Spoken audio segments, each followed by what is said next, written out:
The sun hung low over the rugged frontier, painting the jagged rocks and sparse vegetation in a blood-orange hue. Mara adjusted the strap of her satchel and quickened her pace, aware that the shadows stretching across the path were not just from the setting sun. Every creak of a branch, every distant rustle, made her pulse jump. She had been traveling alone for days, carrying supplies and letters for a neighboring settlement. Unaware that a group of men had been watching her movements, it began suddenly. A harsh voice called out from behind the rocks. Before she could react, rough hands seized her, yanking her to the ground. The first blow sent her sprawling into the dust, scraping her palms and knees. Pain radiated through her side as another man struck her again and again.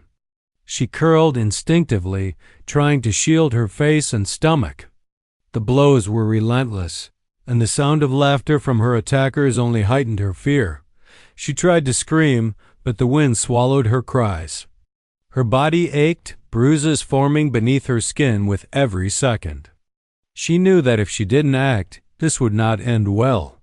Desperation clawed at her chest as she struggled to break free. One of the men grabbed her by the hair, yanking her backward. She bit down on the hand holding her, drawing a hiss of pain and anger from the attacker, buying herself a precious few seconds. And then she saw him, a lone figure, standing atop a ridge just beyond the clearing.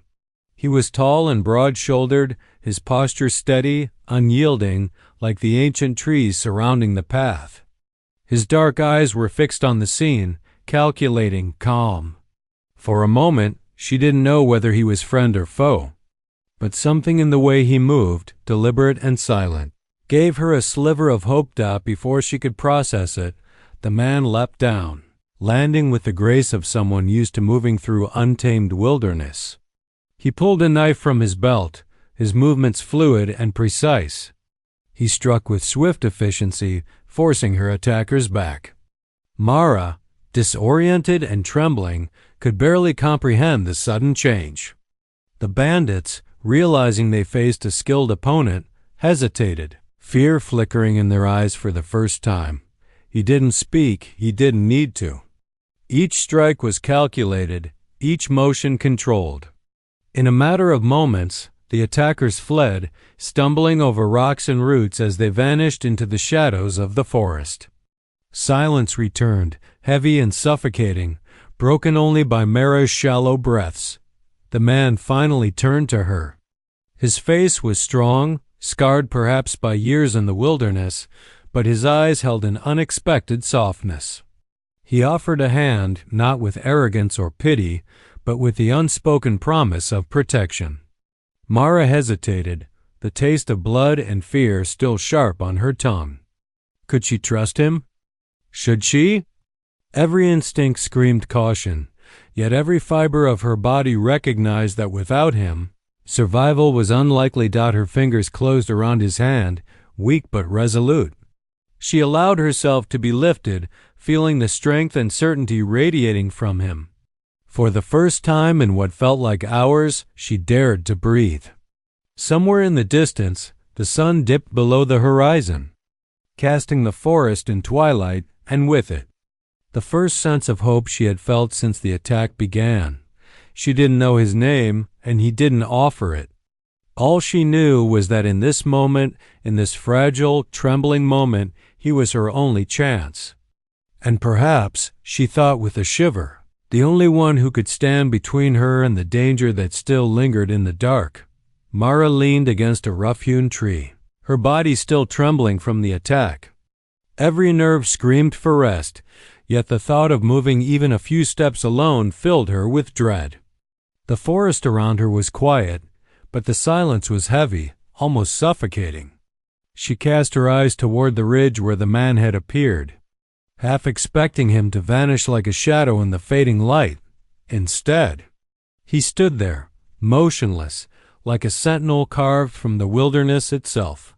Even from a distance, she could see the calm precision in his stance, the steady focus of his gaze scanning the forest for threats.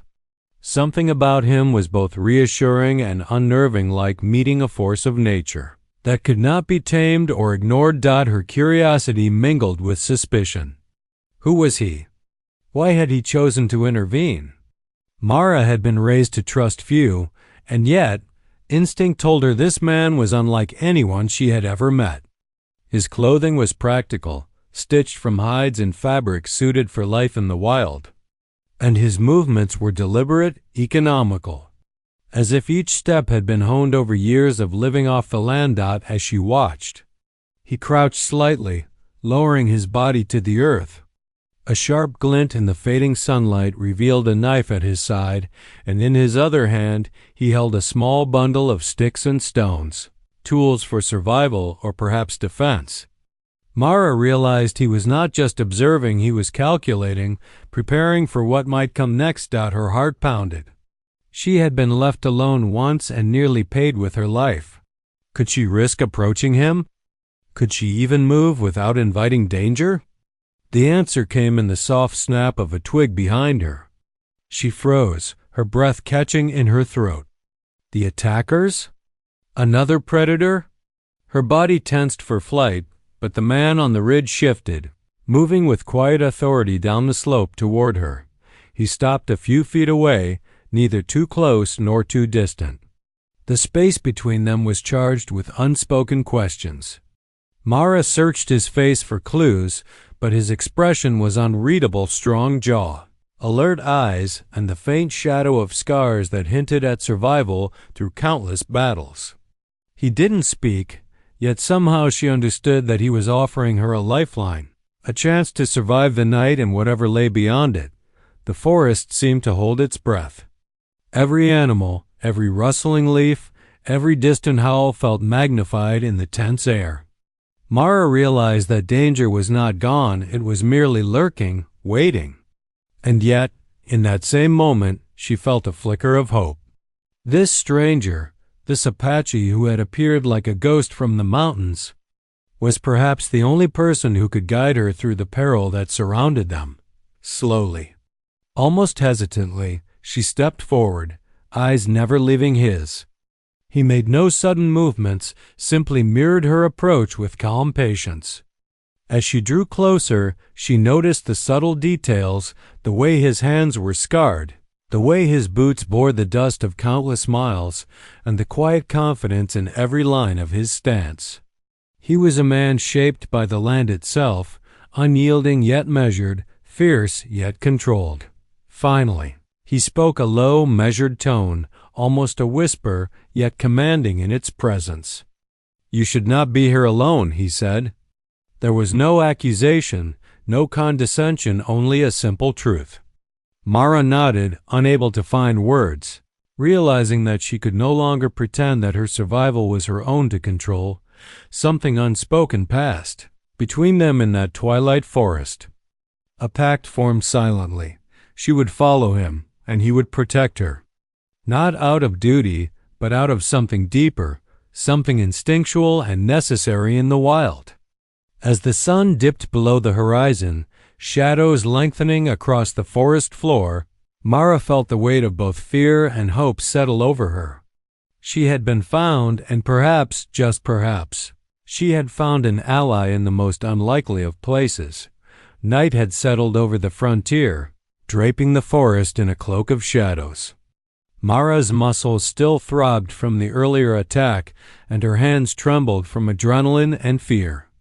The forest, which had seemed alive with the sun's glow, now appeared threatening and unfamiliar. Every snapping twig, every whisper of wind through the leaves made her heart jump. She felt exposed, vulnerable, and painfully aware that danger had not vanished.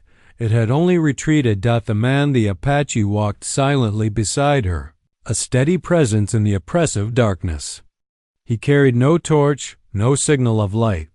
He moved as though the forest itself obeyed him. Mara, clutching her satchel tightly, tried to keep pace. Her legs ached, but more than that, she feared slowing down. Fear was no longer just instinct, it had become survival. A constant pulse beneath her skin. Then it came, the sound she had dreaded. Voices, low and cruel, drifting through the trees. Mara froze, peering into the blackness, trying to discern shapes. The bandits had returned, hunting her like prey. Her breath hitched, and her hands went to her face in panic. She had no weapon, no chance to fight. She was frozen, trapped between fear and exhaustion. Before she could act, the Apache shifted. His movements were fluid, precise, and deliberate, honed by a lifetime surviving in a land where one misstep meant death. He gestured for Mara to stay behind him, and without hesitation, stepped into the shadows where the bandits approached. The attackers emerged, grinning, confident, unaware that the tide of the evening was about to turn. Mara watched, breathless, as the Apache's presence alone seemed to shift the atmosphere. There was no loud shout, no dramatics, only swift, purposeful action. He moved between the bandits and Mara, using his knife with lethal efficiency, cutting through the night with a quiet precision that left no room for hesitation. One of the men lunged forward, but the Apache anticipated every movement, deflecting and countering with uncanny speed. Another tried to circle Mara, but he intercepted them, forcing them back with strength and authority. Within moments, the attackers realized that this was no ordinary man. They were outmatched, outmaneuvered, and utterly unprepared for the skill he displayed. One of the men lunged forward, but the Apache anticipated every movement, deflecting and countering with uncanny speed. Another tried to circle Mara, but he intercepted them, forcing them back with strength and authority. Within moments, the attackers realized that this was no ordinary man. They were outmatched, outmaneuvered, and utterly unprepared for the skill he displayed. Mara could only watch, a mixture of awe and terror gripping her chest. She had survived the first attack by luck, but this was something else entirely. The Apache's calm in the face of danger was terrifying in its certainty. Every action, every strike, carried the weight of experience and purpose. He was not just defending her.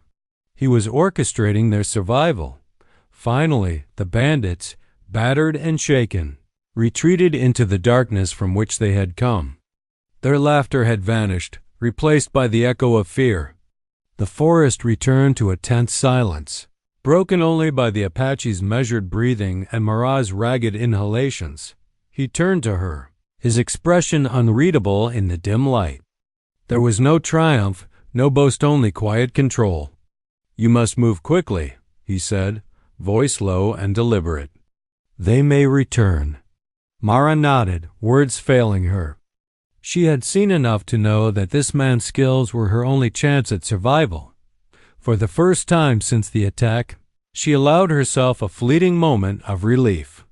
She realized that she was not alone, that there was someone willing and able to stand between her and the danger that lurked in the shadows.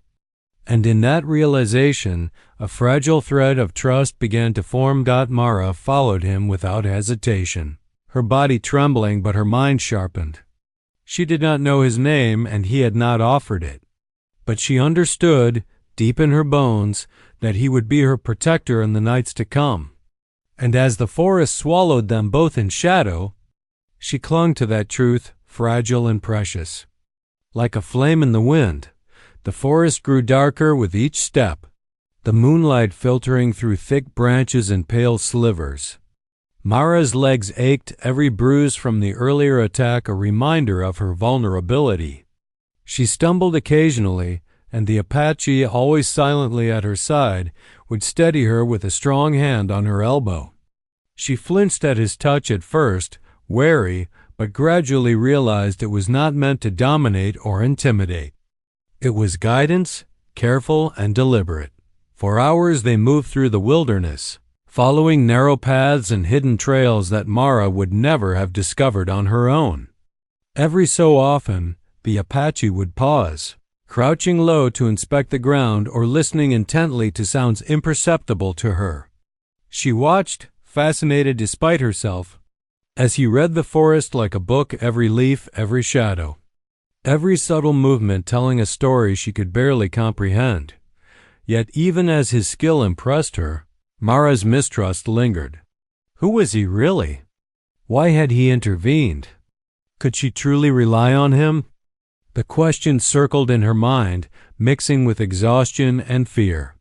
She had survived one attack, barely, and the forest seemed to hold threats unseen. To follow this man meant placing her life completely in his hands. It was terrifying.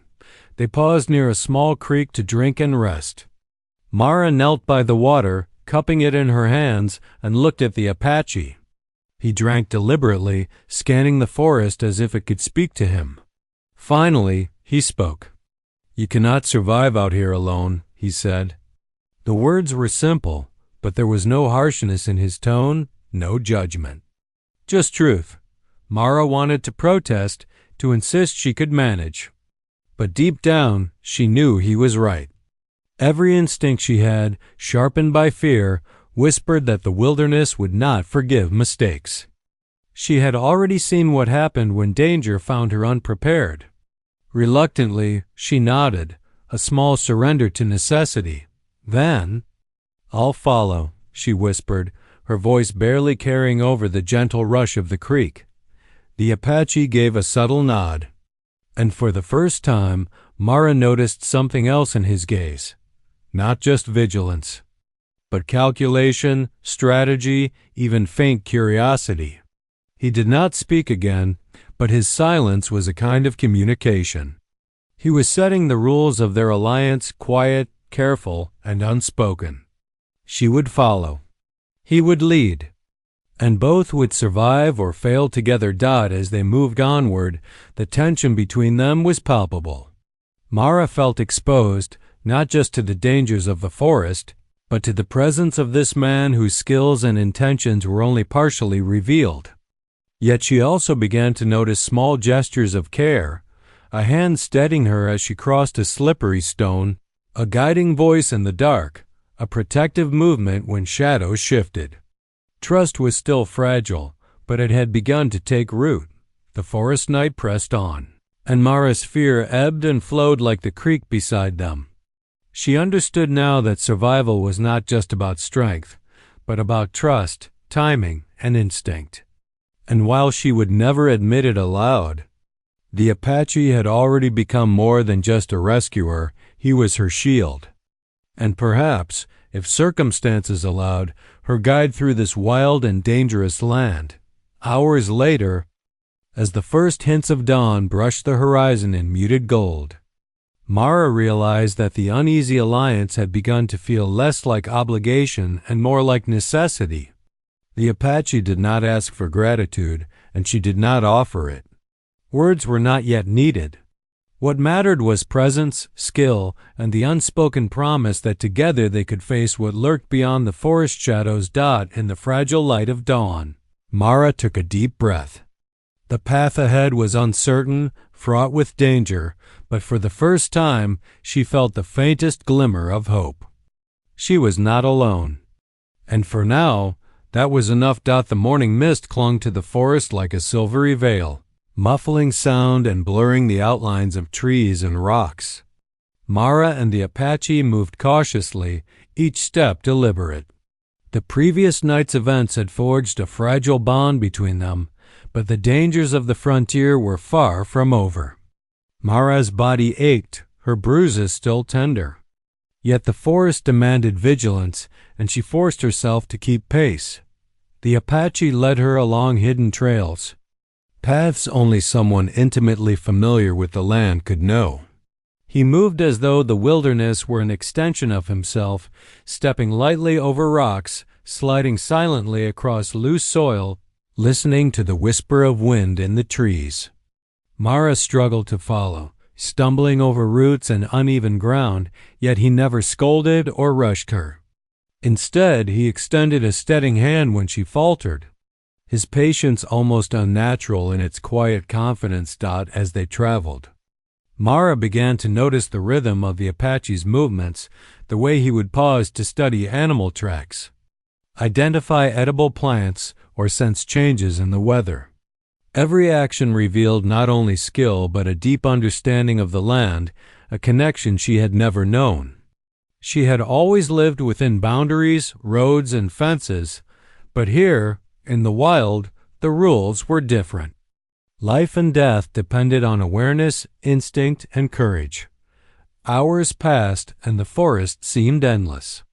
Every rustle of leaves or snap of a branch made Mara flinch, her imagination conjuring threats lurking just out of sight. Yet with the Apache beside her, she felt a cautious security. His presence was a shield, his knowledge a lifeline. She began to relax, just enough to observe him, to notice the strength in his stride and the keen alertness in his eyes. He rarely spoke, but when he did, his words were concise, almost ritualistic, always measured. "Stay low," he murmured when the ground beneath them gave way to loose stones. "Move with me." The terrain grew more treacherous as they approached a river cutting through the valley. Steep banks threatened to collapse beneath their feet, and the current roared like a wild animal. Mara hesitated, fear tightening her chest, but the Apache assessed the crossing with a calm, methodical eye. He chose rocks jutting from the water, testing each one before stepping, then extended a hand toward her. "Follow," he said simply. She obeyed, gripping his hand and trusting his judgment, feeling the river's icy spray on her face as they carefully made their way across Dot. It was during moments like these that Mara realized the precariousness of her situation. Alone, she would have failed. Alone, she would have been swept away by the river or left vulnerable to predators, human or animal. Yet with the Apache, danger became navigable. His confidence inspired her. His vigilance protected her, and slowly she began to trust not just his skill but his judgment. By midday, the forest began to thin, giving way to rocky outcroppings and sparse grasslands. The journey had tested her strength and her nerves, yet in those challenges, something shifted. She had been weak, fearful, and uncertain, but each obstacle she overcame alongside him strengthened a quiet resolve within her. She was learning to rely on someone, and perhaps, in doing so, she was discovering her own capacity to endure. As they paused to rest, the Apache kept watch, his eyes scanning the horizon with unyielding focus. Mara, sitting beside him, felt the first spark of gratitude mixed with admiration flicker in her chest. She had survived the first attack, but now, through the trials of the journey, she understood that survival was no longer a solitary endeavor. Together, they could face the wild, the unknown, and whatever threats lay ahead. The journey was far from over, and danger was never far behind. But as Mara sat in the shadow of the man who had saved her life, she realized that the frontier had a strange way of teaching trust, resilience, and courage. And in that realization, she felt a fragile sense of hope bloom, a hope that perhaps, with him by her side, she could endure whatever the wild had in store. The sun had just begun its descent behind the distant hills, casting the landscape in streaks of orange and gold. Mara and the Apache had made good progress across the plains, moving cautiously through the tall grass and scattered rocks. The journey had been grueling, yet for the first time, Mara felt a growing sense of rhythm in the wilderness, an understanding of the land and of the man who guided her. But that fragile sense of safety shattered when a distant shout echoed across the valley. Mara froze, her heart hammering in her chest. The sound was unmistakable, rough, cruel, and familiar. The bandits. They had returned. Panic rose in her throat, sharp and choking, but the Apache remained calm, almost unnervingly so. He crouched, scanning the horizon, and Mara realized he could see what she could not track: shadows, movements invisible to her untrained eyes. "They're coming," he said, his voice low and steady. "We need to move, quickly." Mara struggled to keep pace as he led her through a series of narrow gullies and rocky outcroppings, always alert to the slightest sound. Every snap of a twig or rustle of the grass made her flinch, but he seemed to anticipate each threat before it became danger. For Mara, the fear was nearly paralyzing, yet with him she felt a strange mixture of terror and reassurance. She was utterly reliant on his skill, and he was unwavering in his protection. The bandits, she realized with a sickening clarity, were not just pursuing them, they were determined, relentless, and organized. Mara could see glimpses of them moving across the hills, catching the last rays of sunlight on their weapons and boots. Her stomach churned, but the Apache's presence was a constant anchor. He whispered instructions with precision: how to move silently, where to hide, how to use the terrain to their advantage. She followed, awed by his knowledge and disciplined execution. As night began to fall, the bandits closed in. Mara's fear flared again, sharp and immediate. One of the men stumbled across a rock and shouted, giving away their position. The Apache immediately took action, his movements swift and fluid. Using shadows and natural cover, he intercepted the attackers, forcing them back with calculated strikes. Mara watched, heart in her throat, as he disarmed one man and redirected another with minimal effort. "You must stay behind me," he instructed, his voice firm. Mara nodded, trusting his command despite her instinct to flee. She could see the efficiency in his actions, every strike. Every movement was deliberate, conserving strength while maximizing impact. The bandits hesitated, unsure how to confront someone so skilled, someone who seemed to anticipate every step before it happened. In a tense standoff, the Apache used the terrain to their advantage. He drew the attackers toward a narrow ravine where their numbers became a liability rather than an advantage. Rocks shifted, branches snapped, and the men struggled to maneuver. The Apache's mastery of the environment was terrifying in its precision, and Mara realized that she had never witnessed such control over the forces of nature and human threat. Combined. By the time the bandits retreated into the darkness, bruised and battered, Mara was trembling from adrenaline and relief. The Apache lowered himself beside her, scanning the horizon until the last traces of their pursuers vanished. "They may return," he said quietly, his tone calm but warning. "We are not safe yet." Mara looked at him, her gratitude mingled with awe. He had saved her not once but twice, and his courage and skill were unmatched. She felt the weight of their situation pressing down on her, but she also felt a growing trust, fragile but undeniable. She was learning that survival in this land depended not only on skill and courage, but on the bond forged through shared danger and unwavering vigilance. As night fully enveloped the landscape, Mara realized something she could not yet put into words. She had begun to rely on this man, not just for survival, but as a guide, a protector, and perhaps something more profound, even if she did not yet understand it herself. The journey ahead would test them further, but together, they were stronger than she had ever imagined. The night air was cool and still, broken only by the occasional rustle of leaves and the distant cry of an owl. Mara and the Apache had found temporary shelter in a small alcove of rock, shielded from the wind and hidden from sight. The fire he had built cast flickering shadows across their faces, illuminating the lines of fatigue and tension that had accumulated over days of travel. For the first time since their journey began, there was a moment of quiet, a fragile pause between dangers. Mara sat on a flat stone, her hands wrapped around her knees, and stared into the flames. The heat touched her bruised skin, a small comfort against the lingering ache in her body. She had learned to be silent, to survive by keeping thoughts to herself.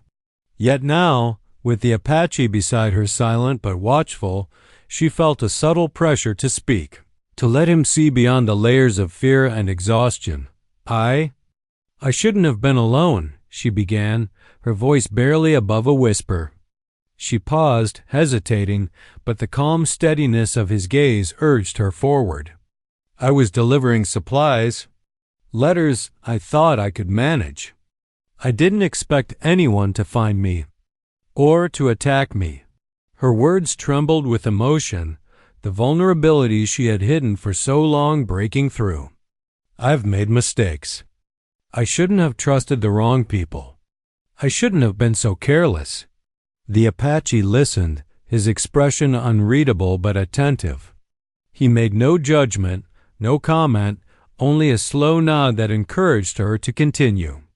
Mara drew a deep breath, the firelight reflecting in her eyes, and allowed herself to reveal the most painful part. "I lost someone once," she confessed, her voice quivering. "Someone I trusted. Since then, I've tried to survive alone. I thought it would keep me safe. But it doesn't. It never does." For a long moment, silence stretched between them. The only sound was the soft crackle of the fire. Then, in a voice that was calm yet measured, the Apache spoke. "We all carry burdens," he said.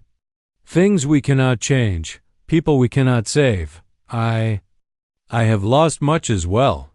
He paused as if weighing how much to reveal. "My people, my family. I have fought to protect them, to survive for them, and I have made sacrifices that haunt me still. That is why I move as I do, why I watch and wait. I cannot allow harm to come to those who cannot protect themselves." Mara turned to him, surprised by the softness beneath his strength. In the midst of danger and survival, she had not expected to glimpse such humanity. You do this because of them?" she asked, her voice tentative. He nodded. "Because life is fragile. And because sometimes helping another is the only way to honor those we've lost." His eyes held hers, steady and unwavering. Mara felt a flicker of understanding, a connection that went beyond words. They were both survivors, both shaped by loss and struggle, and both learning to navigate trust in a world that often demanded suspicion. For the first time, Mara realized that the bond between them was more than necessity. It was built on shared experience, on unspoken respect, and on the recognition that survival depended not just on skill, but on the willingness to protect and rely on another. She had been alone for so long, but now, in the quiet of the firelit night, she felt the beginnings of trust tentative, fragile, but undeniably real as the fire burned low. Mara leaned back against the cool rock, her body tired but her mind strangely at ease. The Apache remained vigilant, scanning the shadows even in their temporary safety. Yet there was a subtle shift in his demeanor. He had shared a part of himself as she had, and in doing so, they had forged a deeper connection, one that would carry them through the dangers still waiting on the horizon. For the first time in days, Mara allowed herself a small thought of hope. They were both scarred, both cautious, but together, they might endure and perhaps even begin to heal. The river stretched before them like a silver ribbon, cutting through the valley with an unyielding current. The water roared over rocks, swollen by recent rains, and the banks were slick with mud and loose stones. Mara paused at the edge, staring into the churning water, her fear renewed. She had never crossed anything so dangerous. She glanced at the Apache, who surveyed the river with a calm intensity that belied the peril. "They're close," he said, his voice low but firm. Mara's stomach tightened. The bandits had returned, relentless as ever, and their pursuit had brought them here. There was no time to delay, no chance to hesitate. The Apache crouched to examine the rocks jutting from the water, testing their stability with his weight. "We will cross here," he decided. "Carefully. Stay close to me." Mara nodded, her hands trembling, and followed his lead. He moved first, stepping from stone to stone with precision, arms steady, eyes scanning every shadow. Mara mirrored him, her heart racing with every step. The river roared beneath her, threatening to sweep her off her feet. But the Apache's calm presence was an anchor. She focused on him, on each deliberate movement, and gradually her fear was tempered by concentration. Then came the first shout from the opposite bank. Mara froze, panic coursing through her. The bandits had spotted them, and now they were crossing or attempting to. Rocks shifted underfoot, and the Apache acted immediately. With a swift gesture, he knocked loose a small boulder, sending it crashing into the water. The current carried it with force, scattering smaller rocks and forcing the attackers to hesitate. "Keep moving," he shouted to Mara, who obeyed, adrenaline surging through her veins. She could hear the bandits' frustrated cries as the river swallowed their attempts to advance. The Apache's strategy became clear. He was using the river itself as a weapon. Controlling the flow of the battle with the environment, Mara reached a large stone near the center of the river, her legs shaking violently. She glanced at him, expecting to see concern, but found only focus.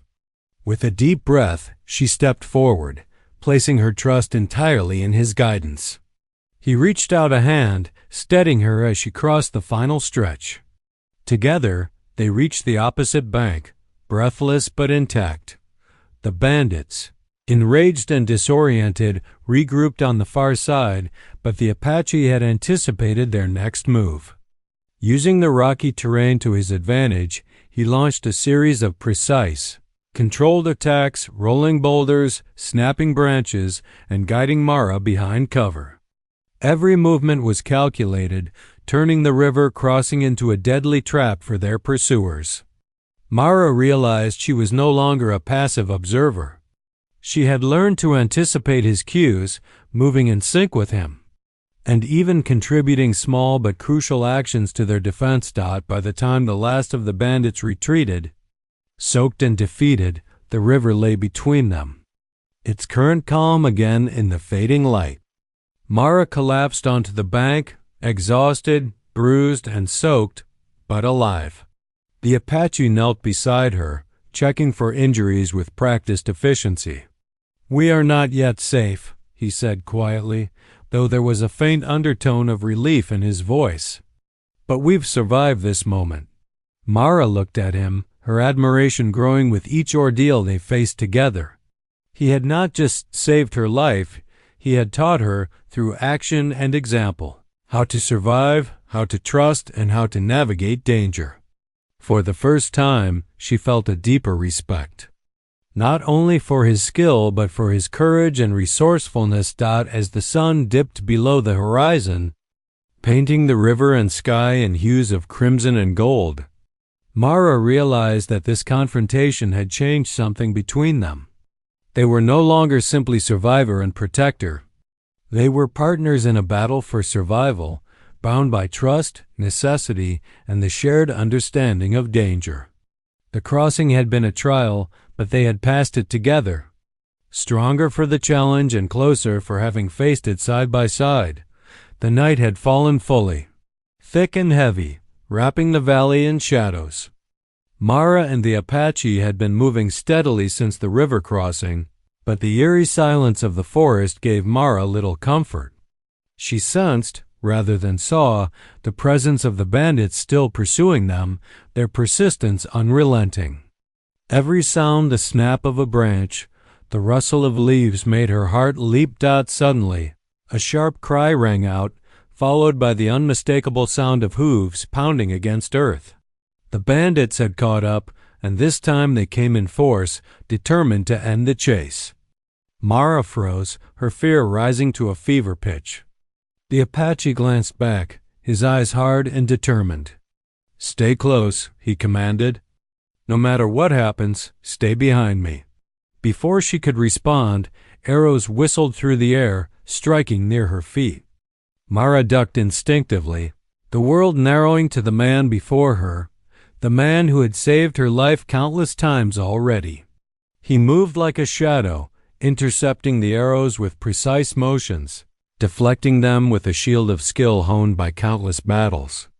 Mara watched, awestruck, as he risked himself for her with every heartbeat. One of the bandits lunged directly at Mara, blade raised. Time slowed. The Apache stepped between them, taking the brunt of the strike.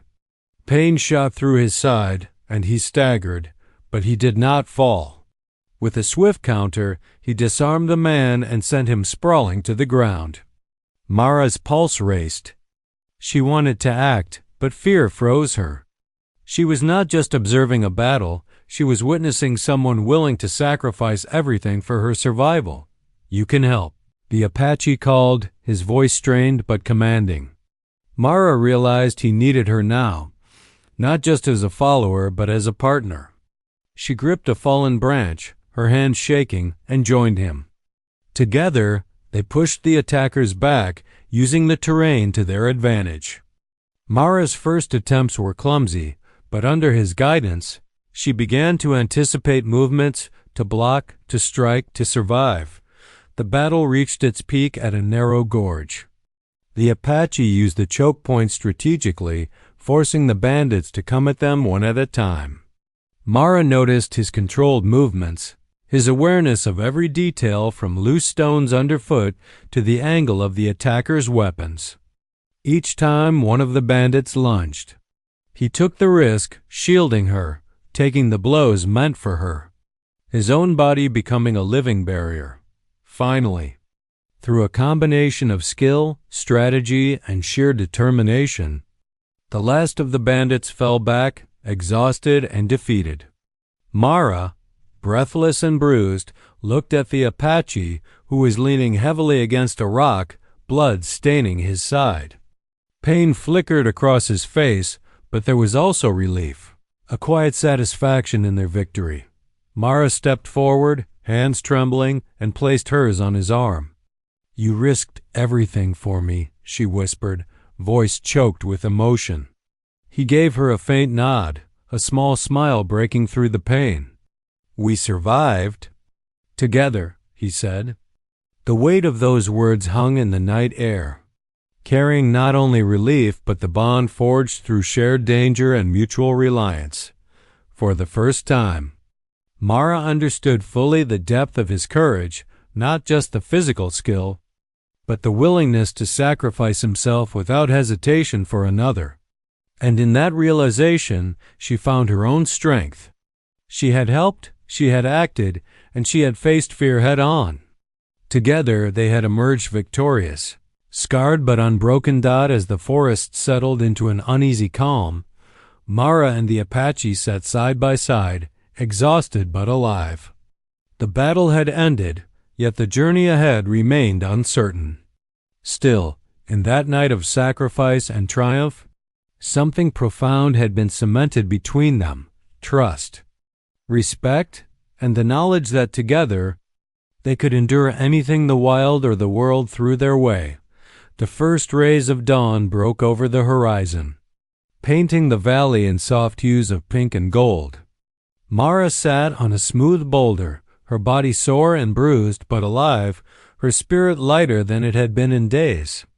The forest around her seemed quieter now, the shadows of night retreating, replaced by a tentative calm. She glanced at the Apache, who stood nearby, surveying the terrain with his usual vigilance. Though his posture now carried the faintest hint of relaxation, the night had been long, filled with fear, danger, and moments that had tested both their skill and their courage. Yet here they were alive, unbroken, and together. Mara realized that the journey had changed her, shaped her in ways she could not have anticipated. She had faced terror and survived not alone, but alongside someone who had become far more than a protector. He had become a partner in her survival, a guide, and a steadfast presence in a world that had shown her little mercy. She stood slowly, brushing dirt from her clothes, and approached him. "We made it," she said softly, almost in disbelief. The Apache nodded, his dark eyes meeting hers with a depth that communicated far more than words could. "For now," he replied, his tone calm but edged with caution. "The world is never entirely safe." Mara smiled faintly, understanding. Safety, she realized, was not a permanent state, it was something earned, moment by moment, through vigilance, courage, and trust. and she had learned that trust could be forged even in the harshest conditions, in the midst of fear and danger. The Apache had taught her that survival was not just about skill or strength, but about connection, reliance, and the willingness to face the unknown together. As they walked toward the ridge overlooking the valley, Mara's thoughts turned inward. She reflected on the days past, the attacks, the treacherous journey, the relentless pursuit by the bandits, and how each trial had shaped them both. She had discovered a resilience within herself, a capacity to endure that she had not known existed. And she had witnessed the Apache's unwavering courage and sacrifice, learning that heroism was not only about physical skill, but about the heart and determination to protect others at any cost. Reaching the top of the ridge, they paused, looking out over the sweeping landscape. The river they had crossed glistened in the morning light, the forest below alive with movement and life. Mara took a deep breath, letting the cool air fill her lungs, and felt a profound sense of hope. The dangers of the past had not vanished, but they had faced them, and together they had prevailed. The Apache turned to her, his expression softened by the rising sun. "We have survived," he said quietly, "but survival is just the beginning. What we do next, how we choose to live, will define us even more than what we have endured." Mara nodded, understanding that the journey ahead was not only physical, but emotional and spiritual. They had faced death and danger, but now they had the opportunity to build something stronger: trust, companionship, and perhaps even a sense of purpose beyond mere survival. As they descended the ridge, Mara felt a renewed sense of determination. The frontier was still wild, still full of uncertainty, but she no longer felt entirely alone. With the Apache at her side, she had discovered that hope could exist even in the darkest places, and that courage could be shared, multiplied, and sustained. For the first time in days, Mara allowed herself to imagine a future, not just a struggle to survive, but a life shaped by resilience, trust,